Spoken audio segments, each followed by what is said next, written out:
ಭಾರತೀಯ ಜನತಾ ಪಾರ್ಟಿಯಲ್ಲಿ ಆಂತರಿಕ ಪ್ರಜಾಪ್ರಭುತ್ವ ಇದೆ. ಬಹುಶಃ ಯಾವುದೇ ಒಂದು ರಾಜಕೀಯ ಪಕ್ಷ ಇಷ್ಟೊಂದು ವ್ಯವಸ್ಥಿತವಾಗಿ ಸಂಘಟನೆ ಚುನಾವಣೆ ನಡೀತದೆ ಅಂದರೆ ಅದು ಬಿ ಜೆ ಪಿಯಲ್ಲಿ ಮಾತ್ರ. ಮಂಡಲ ಮಟ್ಟದಿಂದ ಹಿಡಿದು ಜಿಲ್ಲಾ ಮಟ್ಟ, ರಾಜ್ಯ ಅಧ್ಯಕ್ಷ ಚುನಾವಣೆ ಮತ್ತು ರಾಷ್ಟ್ರೀಯ ಅಧ್ಯಕ್ಷ ಚುನಾವಣೆ ಎಲ್ಲವೂ ಕೂಡ ವ್ಯವಸ್ಥಿತವಾಗಿ ಏನು ನಮ್ಮ ಕೇಂದ್ರದ ವರಿಷ್ಠರು ನಿರ್ಧಾರ ಮಾಡಿದ್ದಾರೆ ಅದರಂತೆ ಎಲ್ಲವೂ ಕೂಡ ನಡೀತಾ ಇದೆ.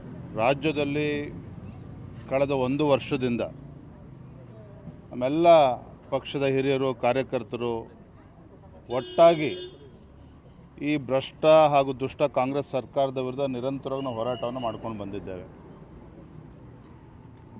ನನ್ನ ಕಳೆದ 1 ವರ್ಷದ ಅವಧಿ ನಾನು ಯಾವ ರೀತಿ ಕೆಲಸ ಮಾಡಿದ್ದೇನೆ ರಾಜ್ಯದ ಅಧ್ಯಕ್ಷನಾಗಿ ಅಂತೇಳಿ ರಾಜ್ಯದ ಜನತೆಗೂ ಕೂಡ ಗೊತ್ತಿದೆ, ನಮ್ಮ ಕಾರ್ಯಕರ್ತರಿಗೂ ಕೂಡ ಗೊತ್ತಿದೆ, ನಮ್ಮ ಪಕ್ಷದ ಹಿರಿಯರಿಗೆ, ಶಾಸಕರು ಕೂಡ ಗೊತ್ತಿದೆ, ಎಲ್ಲರೂ ಕೂಡ ಗೊತ್ತಿದೆ. ಹಾಗೆ ನನಗೆ ಸಂಪೂರ್ಣ ವಿಶ್ವಾಸ ಇದೆ, ಎಲ್ಲರ ಸಹಕಾರದಿಂದ ರಾಜ್ಯದ ಅಧ್ಯಕ್ಷನಾಗಿ ಮುಂದುವರಿತೇನೆ, ಪಕ್ಷವನ್ನು ಬಲಪಡಿಸ್ತಕ್ಕಂಥ ಕೆಲಸ ಮಾಡ್ತೇನೆ ಅನ್ನುವ ಸಂಪೂರ್ಣ ವಿಶ್ವಾಸ ನನಗಿದೆ. ಜಿಲ್ಲಾಧ್ಯಕ್ಷರು ಕೂಡ ಹೆಚ್ಚು ಪೈಪೋಟಿ ನಡೆದಿದೆ ಈ ಬಾರಿ. ಅದೇ ರೀತಿ ರಾಜ್ಯಾಧ್ಯಕ್ಷರ ವಿಚಾರದಲ್ಲೂ ಕೂಡ ಕೆಲವು ಹಿರಿಯರು ಅವರ ಅಪೇಕ್ಷೆಯನ್ನು ಕೂಡ ವ್ಯಕ್ತಪಡಿಸ್ತಾ ಇದ್ದಾರೆ. ಎಲ್ಲದೂ ಕೇಂದ್ರದ ವರಿಷ್ಠರು ಗಮನಿಸ್ತಾ ಇದ್ದಾರೆ. ಎಲ್ಲವೂ ಕೂಡ ಒಳ್ಳೆಯದಾಗ್ತದೆ, ಸುಖಾಂತಿ ಆಗ್ತದೆ ಅನ್ನೋ ವಿಶ್ವಾಸ ನನಗಿದೆ. ಎಲ್ಲವೂ ಏನೇನು ಡ್ಯಾಮೇಜ್ ಆಗಬೇಕೋ ಸಾಕಷ್ಟು ಆಗಿದೆ.